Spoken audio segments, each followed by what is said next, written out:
So Karen's back, and she is now going to show us how to fix a sock when you've had a major accident.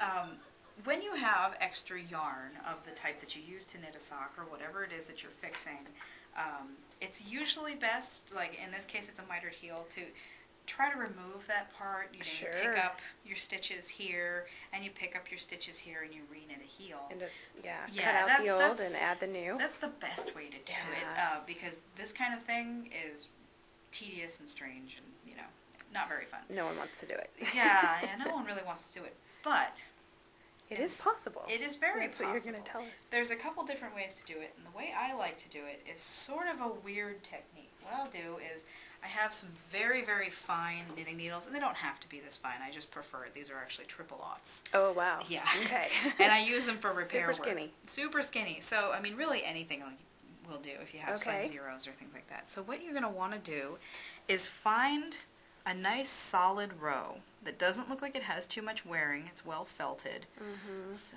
I'm going to go with this pink row here. I'm going to start picking up stitches well on the outside of the hole. So it can be kind of hard to find when you have a lot of felting going on. Yeah. But, okay, so that row is pretty much where it ends. All right, we'll go at least to here. Okay. You can do this before, you can do it after. You're going to want to pick up, let's see, in between your stitches. The bar between the stitches? bar between stitches on the last row. So this is the last row. Really close here. Okay. Yeah. So this is the last row of stitches. So it's actually going to be this bar in here. So I'm going to go up. I'm going to pick up every other one.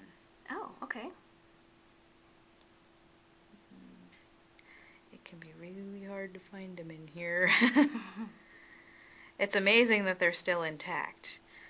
So this can be a problem too because it's worn in such a strange shape. So your patch is going to be a lot bigger than your hole. Just Yeah, so it looks like this row here that's got some yellow in it. That's where I'm going to end up.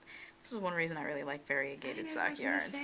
Much easier. Much easier to figure out where you are. So you've got that. You want to do that on the same thing on the other side, except you want to get the opposite ones. Oh, what do you mean by the opposite? Well, so I picked up every other one. And you want to pick up the ones from the row that you didn't get so you have to over pay here. So you do have to pay attention. That's why this is a little weird. Yeah. So let's see. This was a pink row, and I picked up the gold on top of it. And that gold row is here. So what I really want to pick up is gold, and we have the purple one. Okay. Another chair for variegated yarn here. Okay, so now again, this isn't really an exact science, and if you don't get it perfect, chances are no one's ever going to notice. Yeah, it is at the bottom of your foot here. Yeah, exactly. So this isn't, it's not exact, but it's close. Okay. So now I have these teeny tiny needles. So what I'm actually going to be doing is knitting a patch directly onto the fabric. This doesn't match, but it's close enough. That's all I got, because I did not take my own advice and actually save enough yarn to patch a hole, because I thought, oh, I'll never get a hole in these socks. So for this kind of thing, you want to keep your yarn on the bottom.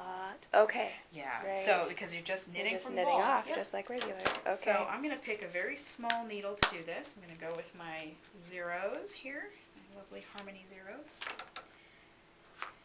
And the first row is always going to be the hardest because you're knitting onto the fabric.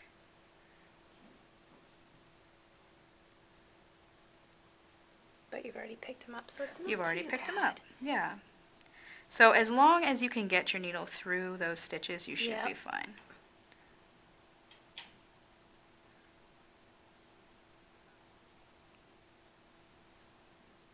Okay. Then you just turn around. Then you just turn around, you pick up this first stitch here. Now it's going to be really hard to see. I'm going to pick this up off of the side needle. Okay, so you're knitting together. I'm going to purl this one together. At the beginning of the row. At the beginning of the row. Okay, so not at the end of the row? Let's see. I guess you could really do it either way. Let's see how that looks.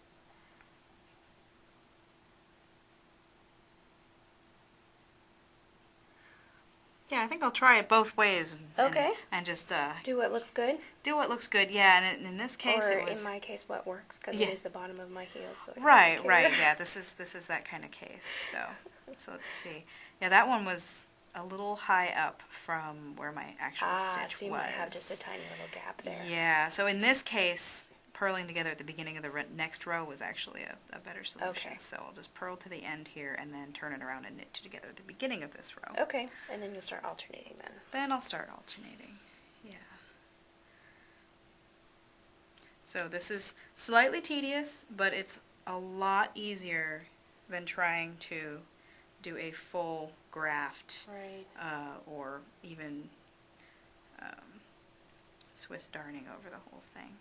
Well, as I'm watching you, I'm thinking, well, this isn't any harder than knitting the socks to start with. Right. Really. Oh, yeah, it's really Same not. size needles, tiny needles. They're and tiny needles, back and and forth, not that many stitches, really. Even for a hole that size, 11 stitches across. 11 stitches. It's probably going to be about 13, 15 rows, something like Yeah. that. But, you know, it goes fast. And then you've got your patch. And I would not recommend removing any of the Underlying fabric, because what you Okay. want those ratty ends to felt to this. Right.